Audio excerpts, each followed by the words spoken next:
Hello and welcome to another episode of Never Onside. Hi, this is Joseph, and joining me as usual is Mayur Chopadekar. Hi, Mayur. What an amazing week of football we have had. Some surprising results, some dominating displays, and for Tuchel, Klopp, and Pep Guardiola, some unsurprising nightmares that they have to resolve in the next week. And for Bayern and PSG, utter dominance. So let's start our podcast by reviewing the happenings from game week 3. So Premier League game week 3 had a lot of interesting results. Spurs won against Wolves with a lone goal from Harry Kane. It was his 185th career goal for Tottenham in the Premier League. So this is the single highest goals scored by a player for a single club in the Premier League. So he is well and truly in to break all the goal scoring records in Premier League. And I think this was a cross from Perisic, which Harry Kane met with his head, and that helped Tottenham win against Wolves. Another interesting match was the Crystal Palace Aston Villa match, in which Crystal Palace scored 3 goals, and Saha is well and truly back in business. He has looked very good in this season. Last season, he was a bit disinterested, and he wanted to leave in the seasons before, but this time he has come up with the goods, and he has scored 63 goals, I think, which is the second highest in the Premier League by an Ivorian, first being, of course, the legend Didier Drogba. The Bournemouth Arsenal match was, overshadowed by the performance from Arsenal, and from also the dismal performance by Bournemouth, who struggled to create anything and gave Arsenal too much space to attack. And Arsenal did a fantastic job of exploiting that. And Gabriel Jesus, Odegaard, ran the show, and as usual, Arsenal is looking very good, and they are one of the top contenders for top four and even a third position. Right? Did you watch this match? Yes. So just to add up on the first game, Spurs and Wolves, an interesting fact which I read about is you mentioned they scored from a corner. So they Yeah. have hired a set piece specialist, Oh. and there is a stat which says they scored 3 goals from 23 corners attempted. The last time they took last time they scored 3 or more goals from corners attempted, they had to attempt 193 corners to score Oh. 3 plus goals. Like they scored 4 goals from 193 corners before the coach came in. So it was an interesting fact which I read, and I definitely see a lot of Premier League clubs going towards that side. Even Arsenal has a set piece Personal specialist. coach, and Yes, also personal coach personal who coach. has Yes. trained here. Yes. So coming back to the Arsenal game, I definitely saw that game. I had 3 FPL players from that team, so very interested. And last time around, we saw City running rights against Bournemouth. So again, it was it was supposed to be an exciting game, and it delivered. Talking about Arsenal, in the first half, they have been usually dominating the game. They have they are keeping the control. They are scoring for fun in the first halves and playing like City if we compared both teams. But the only difference comes here is in the second half they have been struggling a lot. So there was another stat which I read. The first half possession statistics were 75%, 60%, and 63% for Arsenal in the first 3 games. But if you compared it to second half, it's merely up to 30%, 44%, and 45%. So you can see there is a significant drop in the position as well and the performance as well. So these are the indicators which suggest City, Arsenal are trying to play like City, dominate games, but the difference clearly in players and as a team. As of now, which we can see is City can dominate the game for whole 90 minutes, whereas Arsenal is just trying to do it but are not capable of doing it. And we can see in the first 45 minutes there was a dominance, but in the second 45 minutes, the dominance quite fell. All right. So first of all, let's start with City. So as we saw in the first game week, where City played against West Ham, everyone praised Guardiola for playing his 2-3-5 kind of a formation, where he brought both Walker and Cancelo in the center and tried to open up spaces. And coaches like Pep always prefer to pack the center and give free space on the wings. So this is Yeah. what Eddie Howe exactly thought what he would target. And we saw he pushed up Jolinton against Walker in the center circle. Pep again played a 2-3-5 where Walker, Rodri, and Cancelo formed the three in between. But what this enables you is your better passers like De Bruyne, Gundogan, Silva to go up top. Like they are the best passers in your team. So they are pushed up top to keep the width and run in between the lines. But that enables the major ball players are ahead. So there is not a good quality of ball playing in the center. So again, we saw Eddie Howe targeted that, pushed up Jolinton, Wilson towards Stones, Walker. They tried to attack the left hand side exactly outside of Walker. Alex and Maximin, who was on fire, had 3 assists if I'm right. So he took that wing and he just challenged, invited City players, you come tackle me, I will go past you. And he kept on going past City players just like they're playing on streets or something, some kind of Yeah. that. So it was very good to see. Maybe it is a roadmap for other teams to follow to stop City, where they like to give spaces. But the unfortunate part is not every team has a player like Saint Maximin. So Exactly. again, this is something very exciting which Eddie Howe has presented, and in future we'll definitely see how other managers build on this technique which Eddie Howe has basically brought into the Premier League as for now. Yes, so in this side, I think there was a lot of pace. This is the first time I'm seeing Walker struggling for pace. So, just to give you a context of what happened in the match, because some of you might not have watched the match. So, basically, City started emphatically with Gundogan scoring goal from a cross. And at that point, we thought City was going to run away with it, but we could see in transitions that Newcastle were causing problems for City.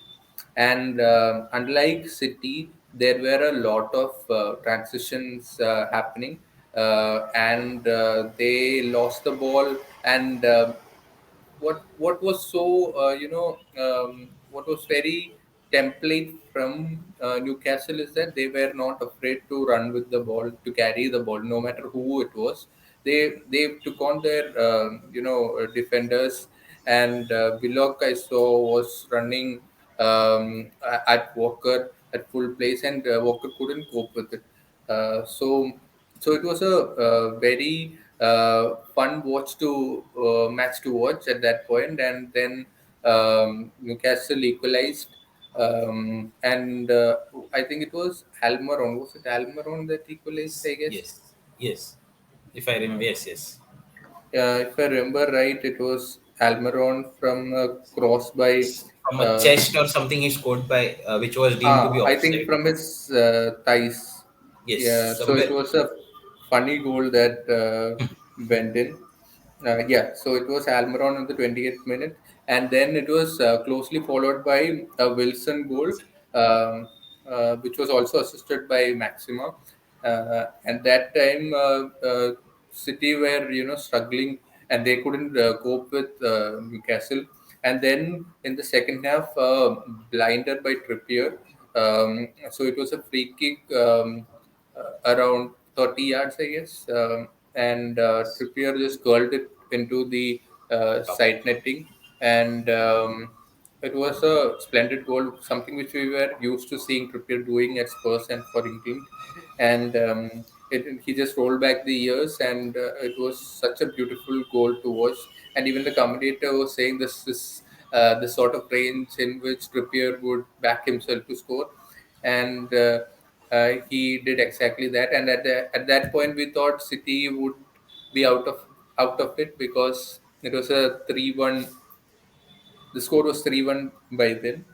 but City being City pulled it back with a Haaland goal, and and the equalizer was from De Bruyne pass to Bernardo Silva, who tucked it in. That assist from De Bruyne was a thing of beauty, which I don't think too many midfielders can spot it. I'm sure Chelsea would want the midfielder like that, because that pass went through I think Willock's, some defender's legs, and into the path of Bernardo Silva. Silva. Yeah. So that was the gist of what happened, and yeah. So at the end, City came out. We're lucky to come out with a point, right? Yes, definitely. Newcastle definitely showed, even though City are the champions, they wouldn't fall for them, and they showed the character and came out, and they will be happy with their performance against the Yeah. champion side. Yep. So let's move on to now the other game, which was Yeah. Chelsea. Yep. So again, to give a gist about it, as host mentioned in the start, Leeds pressed high up. They had a mid and high block pressing. So basically, Chelsea don't have many players at their disposal as of now, especially in the midfield area. We saw Jorginho and Gallagher being played as the maybe a DMs or CDMs. But what we saw of Gallagher in Palace, it was he played as a box to box midfielder where he had the freedom to take the ball ahead with on his feet. Yesterday we saw there was nothing like that, and he had to pass it again. There were no such passing lanes which were open to him. So we Yep. saw him completely struggle in the first half. Again, as Hose mentioned, there was a luck moment of luck as well. Mendy trying to uh, be a smart person and try to skip his marker and failed it miserably. And then it was a 0.9 and xg goal chance, as we say. So it was the tilting point in the game which gave Leeds the confidence to still press high up and go on Chelsea, as they found out Chelsea weren't able to pass from behind. And that is why, as we mentioned, there is a midfielder like Kevin De Bruyne they would definitely want to invest in, who can just make those passes from deep and can help their attackers to go into spaces. Yep. So even Chelsea, we had discussed in the first match after their 1-0 win in the opening match. Even in that match, I had mentioned that all the spotlight went to United because of their defeat, 2-0 defeat with Brighton. Right. But Chelsea really struggled against Everton that day, and I told in that podcast that, Chelsea are having a lot of problems even in midfield and in attack as well, because the likes of Havertz and Sterling are not good finishers, and from midfield they don't have anyone good enough to spray balls every time, and whenever they get the ball they can't afford to not score because of the lack of quality up front. So they have lost someone like a Lukaku, which Tuchel was trying to build a team around whom Tuchel was trying to build a team around. But so they haven't gone and got a like to like replacement for him. Sterling is by no means replacement for someone like a number nine like Lukaku. So that is also some place they have to reinforce, especially Oba. Barca are asking for 30 plus, I think, 30. 30 The total value should be 30, 30 and Chelsea million. have been offered up to 22 millions. Yeah. So it will be interesting if they can pull it off, because they definitely need someone. But Oba again, is he the right kind of player that Chelsea wants, or are they just adding him because they need one more person up front? Player of And midfield, though, usually Mount and Mount is usually creative, but I haven't seen him much in the matches. So this is something definitely a nightmare which Tuchel will have, and he definitely has to sort it out soon because the Chelsea owners, even if it was the old owners or the new owners, I'm sure um, they will be impatient because they want to invest heavily. They will invest heavily, and they have invested heavily. So let's see what happens. Yes. So as I mentioned on the slide, as we can see, so I read an article somewhere that said Tuchel was the most manager who gave the most excuses in the time Not he has Klopp. done. Not Klopp. Actually, it was Oh. Tuchel. So to add to his collection, one more excuse which he gave. So apparently Chelsea team flew on the plane, but the training staff wasn't able to do that, and they had to go through the bus. So this was a excuse. I don't know how much it affected the actual game because we saw they couldn't pass through back, and they were in a very dark place where they weren't even able to pass their own, like find their own players and everything. But I don't know how this excuse made any sense to what they actually perform on the field. So I hope Tuchel can give at least some valid excuses which we can understand. But apart from that, it was a very bad performance on Chelsea's part. So hopefully they can figure it out, and in the next 7 days they have targeted some players like Oba, Fofana, and maybe a midfielder, even Frankie De Jong, who knows. But they are trying to get him players who Tuchel wants, and hopefully he gets a good team. So it will make the Premier League interesting. Yeah. That's the whole. One thing we have missed is that Kolobali red card. Yes, Yeah, and I think he was troubled by Aronson, right? His yes, name was yes. Aronson. Yeah, Aronson, yes, yes. But it was a very he, stupid yellow card. It was a very stupid second yellow card. I don't know yeah, what he wanted to do that. At that point, I guess he forgot he had a yellow card already, and he made that stupid grab. I guess he tried to yeah, grab yeah, or yeah. something. He So grabbed it the was, neck. yes, it was very stupid when you are losing a game 2-0 already, and then you go on and make a stupid tackle then to eventually miss yourself one more game in the next week. So it was actually very. I didn't understand it at all why he did that. Yes. Yep. Yep, something we'll see him improving, I'm sure, because he went into a lot of unwanted tackles and went out of position a couple of times. And when there are tricky players like Aronson, like Sen Maxima, like Za- someone like a Neto, uh, Kolobali has to realize that he doesn't have to win every. He doesn't have to go into every tackle. Something we'll have to discuss about Van Dijk also in the coming slide, I'm sure. Yeah. Let's move on then. Yeah. So Yep, moving on to finally. your favorite part after some months of distress, you finally Some, were able to guess. yes, there was some light at the end of the tunnel, and yeah, and it came at the right point of time. And I was a person who criticized a lot of players, and I last in the last broadcast I said like it's now time to stop blaming and start performing on the pitch because we have enough good players to be winning football matches, especially against Brentford and Brighton. And so this was a team reborn, um, especially players like Dallet. I have never seen him defend so well.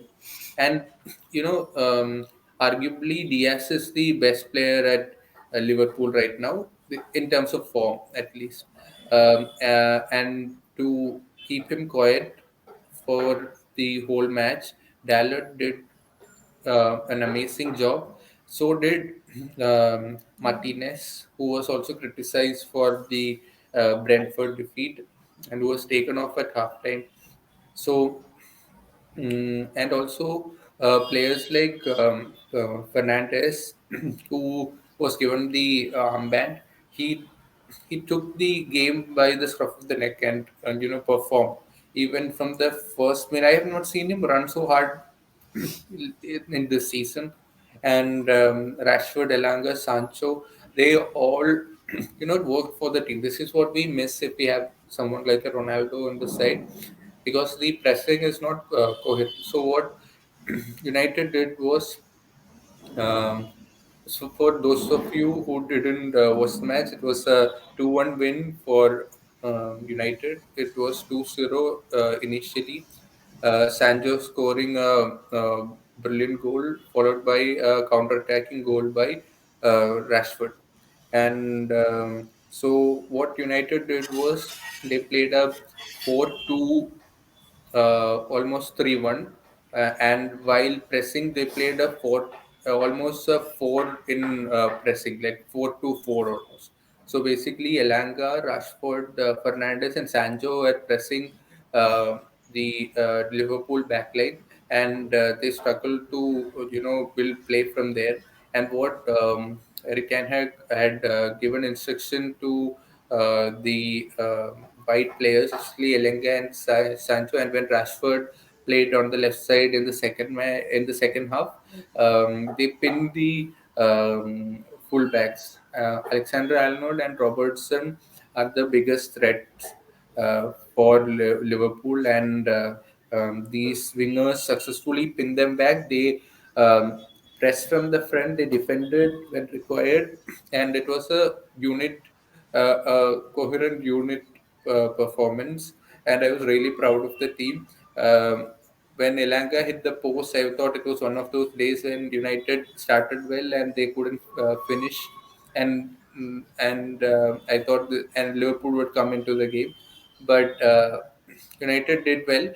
This was a classic Ole Gunnar Solskjaer performance. I would say it's not an Eric Ten Hag or a, philosophy, because this is what we have seen Ole do with United, and we had found success at that against big teams. I remember us defeating almost all the top four teams uh, In playing. the later part of the 2020 season. Yeah, Yes. 2020 season. Even in the PSG game in Champions League, also we deployed something like this. And yeah, so what was striking difference from the last two games was this, because De Gea did not play out from the back, as you can see from the passing map. This is the what is shown here is De Gea's passes out to the attack when he gets the ball, either from a back pass or from a goal kick. He targeted the left side of Liverpool, where Trent Alexander-Arnold was stationed. They did not go centrally because Van Dijk was there, and yeah, so that was the game plan. And De Gea did not play many short passes because Liverpool are very good in pressing. So it was a very emphatic win, I would say. Even though the score was 2-1, Liverpool did not come into the game till the latter part of the game. So first win, which was which will boost the confidence of all the United players. And if I'm making a bold prediction here, that if Martial stays fit for the full season and he plays, and if Eric Ten Hag plays him ahead of Ronaldo in most of the matches, I would see United getting into the top 4 or 5, I would say, because I never thought United would go into the top 6. But judging from the preseason, Marshall was a very key factor in that team. The way he holds up play, and also the way he connects with Rashford and Sancho. So that was what I wanted to watch after the preseason. And Marshall getting injured didn't help. So that is why Ronaldo came in the games, in the first two games, or else Martial would have started for sure. And this is what I feel: if Martial, Rashford, and Sancho start, United have a good chance of coming in the top 5 at least.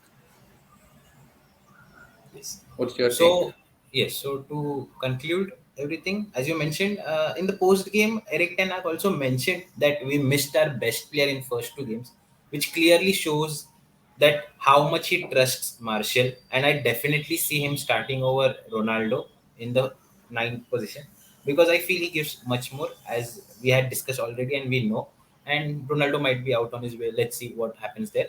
But I definitely see Martial at least starting the next 2 3 games unless there is rotation and Europe comes in into the play. So yeah, and to talk about the game plan, as you mentioned correctly, both the wing backs Trent and Robbo were pinned back, and that is their main outlet where they provide the width. So basically, there was no width for Diaz and Salah to do anything. And Firmino dropped so deep, he almost played as a double pivot sometimes. So Hmm. they were very stuck in the between. So there was no way out. Generally, the outlet is maybe a Robertson or a Trent on the right hand side, but they were not present at there. So there was a very good game plan, which I appreciate Eric Ten Hag to see after those 2 losses. He gave up his plan for the game, at least to play out from the back because he knew Liverpool's strength was to press high up. He gave up his plan. He targeted the area on the Trent side because we know there was no Fabinho. So Henderson is the one who covers for Trent when Trent goes high. So we know there was a lot of space. The spacing between all the defenders, there was a lot of space which Elanga, Sancho, and Rashford used it very beautifully. I was very impressed with the way they used the space left between Gomez and Trent. So that was the main outlet as we saw through the map as well, the passing map. So that was the whole game plan.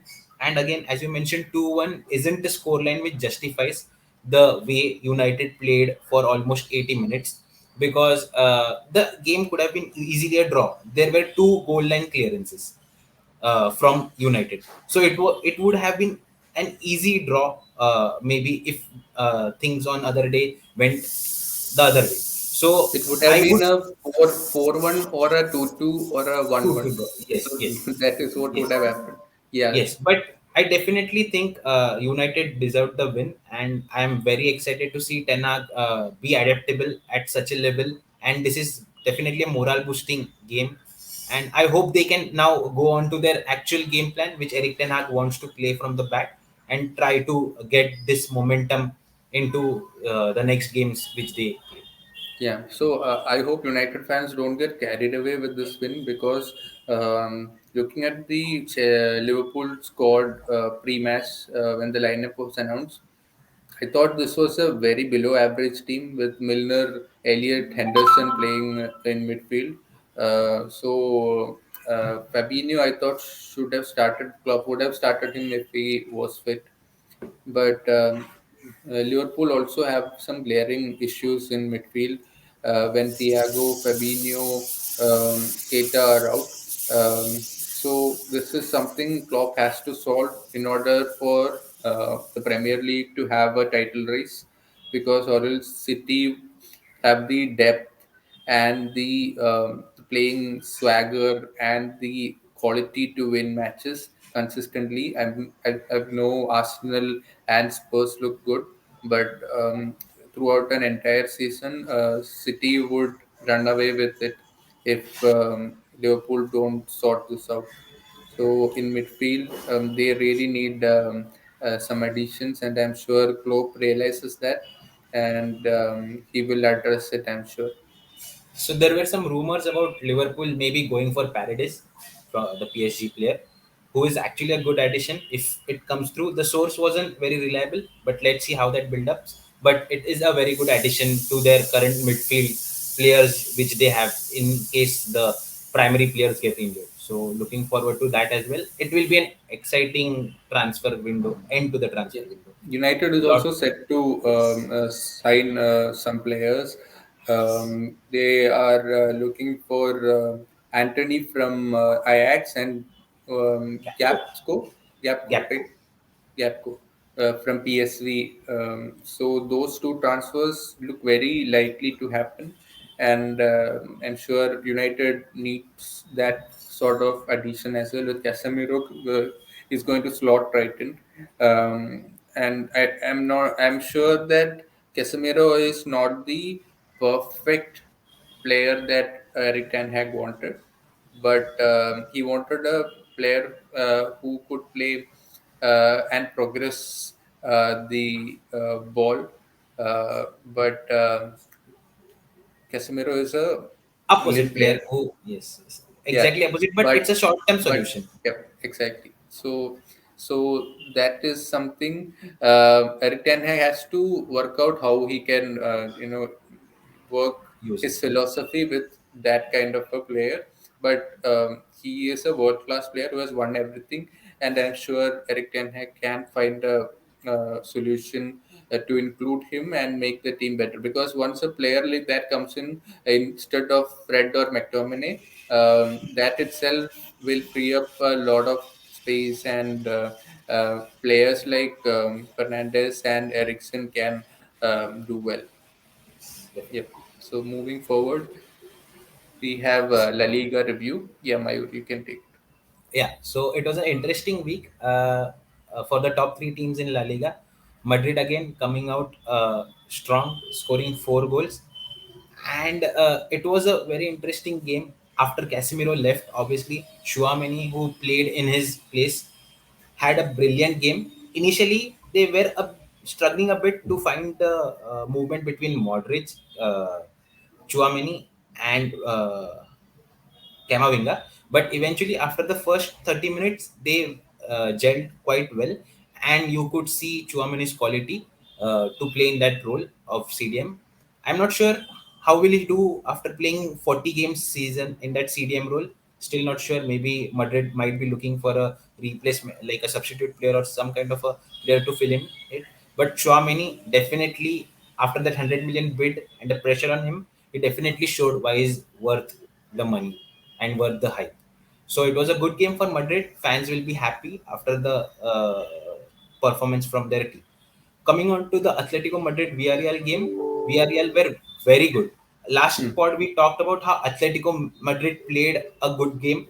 They created everything to the center, and this time around Villarreal again had a compact defense line and midfield. They sat in compact, didn't allow single pass to Felix, who was the main architect last time around, and they completely trapped Atletico Madrid in the center and scored their goals. So Villarreal again showing the class which they generally show in such big games, and they are some kind of a giant killer to see. And then moving on to the Barca game, it was again, to sum it up. I am not happy with Xavi as per the tactics he used. Clearly, the scoreline doesn't suggest it, but we were struggling in the first half, and it was sheer individual quality which made us score those 4 goals. Not happy with Xavi, but I hope again he like understands his mistake and builds on it. There are quite a few gaps in the team. Definitely, Frankie De Jong, who had a very good game last time around, was given the starting role in a CDM position, which he favors, but had a bad game, lost the ball that led to the goal which Sociedad scored. So there are quite a few improvements which Xavi has to do on a tactical side as well to meet needs of players and to fulfill their maximum potential. But just to sum it up, Lewandowski had a good game, and Ansu Fati, who has a habit of coming on from the bench and scoring, he's a really a good player to watch out for if he gets consistent time. How did Frankie de Jong play? Frankie De Jong was poor after his last game where he played as a high interior eight. He had a very good game in the match day one. So I thought Xavi might be impressed, and he gave him the start since we didn't have Busquets also. Busquets was red carded, so he had his six role. He had three at the back, which helps a CDM six role. But still, he lost quite a few times. Lost the ball quite a few times. I Pedri think had to drop. the goal Yes, was yes, through his mistake. I think. yes, through his mistake. Pedri had to drop with him to form a double pivot to often give him the outlet to pass the ball and to run. So it was a bad performance, or maybe I will take it as one off performance from Frankie, and hopefully he can improve from the next Okay. game. Moving on to the Bundesliga review. Here, Bayern has scored 7 goals past Bochum, and Bayern has scored 15 goals in the first 3 games. I think it was 2-0, 6-1, and 7-0.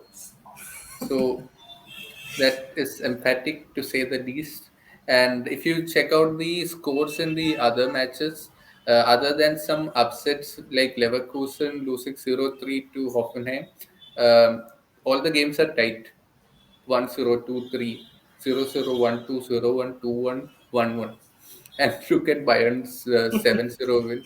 And I think there were three or four scorers like last two games. Like the scorers keep on changing, and like they have, I think Delit scored, Mane scored a brace, Gnabry scored, Koeman scored, yeah, and Sane scored. Five scorers in the match. Yep. And another surprising, there are two surprising things that happened. And this game, Borussia Dortmund versus Bremen. If you haven't watched this match, you have to watch this match. This is the first time like a team has come from 2-0 down to win a match 3-2 after the 89th minute, if I'm not wrong. So it was a cracking match in which Dortmund took the lead 2-0, and then Bremen came back and scored the winner in the 95th minute. So I would recommend you guys going and watching this, the highlight of this match. And Bayern Leverkusen has started off really poorly, and I think they are at the bottom of the league right now. They are struggling to score goals. They got a lot of chances in the first two in the matches, but they are not converting it. Wolfsburg and Schalke game was also a 0-0 draw. Schalke just got promoted, and they are finding way to get 1 point, uh, because last game also was a draw for them. Cologne also were held to a 1-1 draw. They also started the league well, and they were held to a draw by Frankfurt. Yeah, that is the roundup from Bundesliga. We'll keep an eye out for more Bayern thumping other leagues, other teams. Yep. So next we have um, Yes, League League One. One. Yeah. So similar story here as well. Paris Saint Germain scoring 7 goals against not a promoted team, but a team who has won the league in recent years. So they can't be taken lightly. But you can see the difference. Scoring 7 goals is a joke, as you mentioned for Bayern as well. Uh, they will really be tested after the CL matches start, which is in the next 2 weeks. So there we can actually see what is the level of both these teams if a good opponent comes in. To round of League One, Paris Saint Germain, Mbappe scored in within 8 seconds. So I guess Yeah. it was a record. Yeah, yeah. It was a Fastest goal joint in the fastest goal in the past 30 years. So it was 8 seconds as well. And again, Neymar is playing such good football. So all that talk about Mbappe not wanting to play with Neymar and Messi, so all was burnt down. We saw how Mbappe tried to pass to Messi, Neymar a couple of times where he could have Yeah. shot. Yes, he was given good passes from Neymar and Messi both.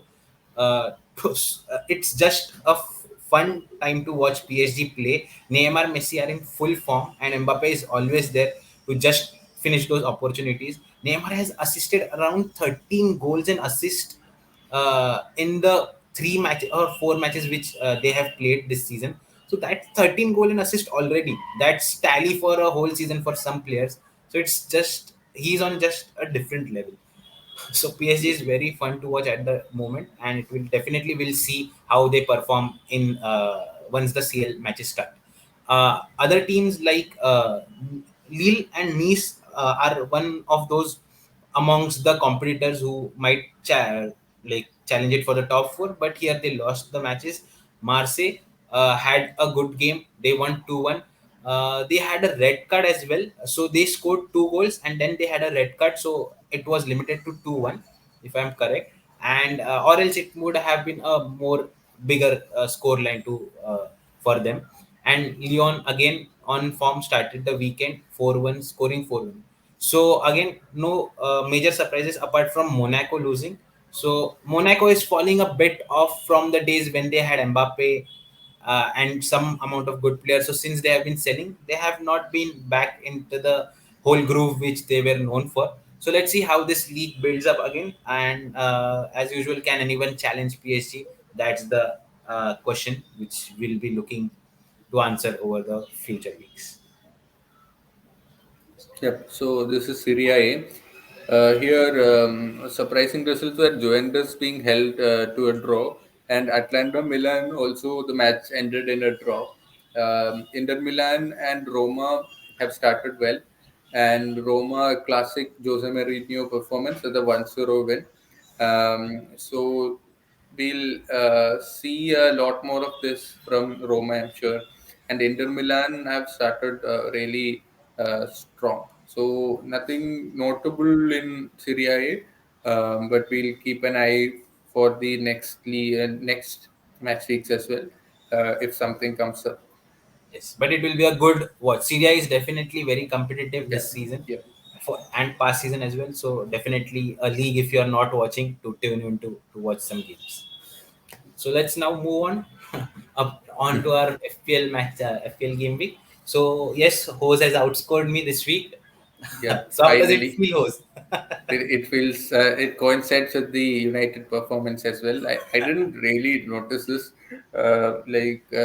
I was sure Perisic. I started Perisic this time, and Sancho. I had Sancho for the first 3 weeks, and like finally it has paid off. Um, Now I'm wondering if I should remove Cash and also Robertson and Alexander Arnold, but they have two good home fixtures, so I'm hoping for them to turn it around. What is also a concern if I have enough money in the bank, so I can maybe upgrade Iverson to someone 4.5 or a Maybe 5. Sanchez. Maybe Sanchez is what I'm thinking. And cash to I have two free transfers as well. Cash can go down to a 4 or a 4.5. Yeah.4.5 defender. Maybe Arsenal Yeah, that defender since you don't have one. yeah, that is what I'm thinking about right now. But Yes. we'll have to see. Salah he scored a goal, but I feel that he is not at his best. The system either doesn't suit him or the players around him is not getting that love and affection. Maybe he misses Mane, but that is also an issue. I'm wondering in the future weeks, maybe after the next two home matches, if I can shift Zala to someone like a De Bruyne. I'll have to Yes. see. Definitely, if you're planning after 2 3 weeks, it's a possibility. But now the next game is against Bournemouth, so definitely Yeah, don't want to sell Salah. For my team, I will be saving the transfer. I don't see any imminent changes. Neto is the only problem as of now, but I think after the game week 4 we'll have more data, and game week 5 will be a mid week. So again, lots of rotations. So it gives me three free, like two free transfers and a -4 if I want to, and change a lot of players. Maybe downgrading Haaland or someone. So can use that money elsewhere. So yeah, definitely. So Pep has these are come out with a statement that in the midweek matches, Haaland won't play all the matches. He'll have Alvarez start. And also, a tricky situation here is we have both gone for a five at the back, and most people have gone for a heavy back five.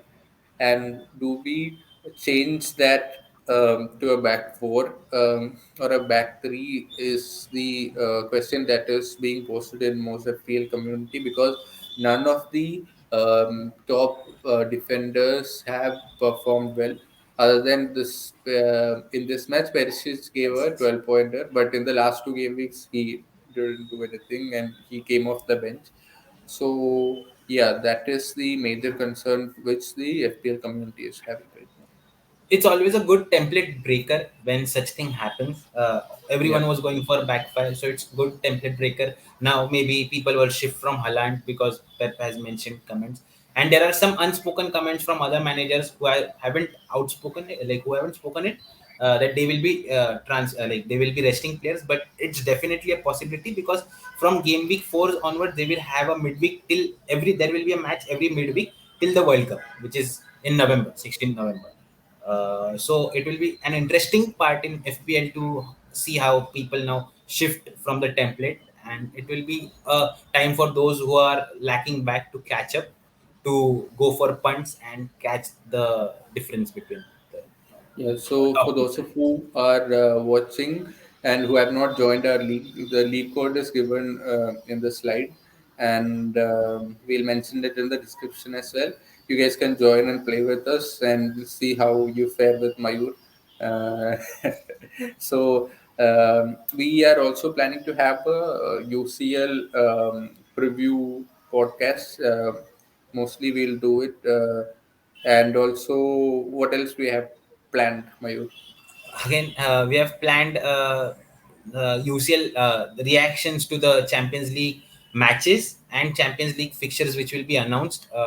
The draw is in this week, probably on Thursday, if I'm not wrong, Thursday or Friday. So we'll be reacting on that as well. We have planned live streams, that is live watch alongs, and then we are also planning to do a bit of fantasy content whenever we are free, because again, that is a thing which we do quite which we are involved in quite well. So these are the upcoming things which we are planning on. If you are listening us on Spotify or podcast, do check our YouTube channel. We will be uploading some videos over there, which will be YouTube specific videos only. So do check out our YouTube channel. And just to announce, if it will be possible for us on 27th August, we'll try to do a live watch along, because there are three good game, like big teams playing at the same time. So if it is possible, we'll definitely put a stream on our YouTube channel. For those again who are watching, who are just listening on Spotify, do check our YouTube channel. Every link is mentioned in the Yeah, details. you can subscribe and click on the notification button so that if we go live, then you will get a notification. Yep. Yes.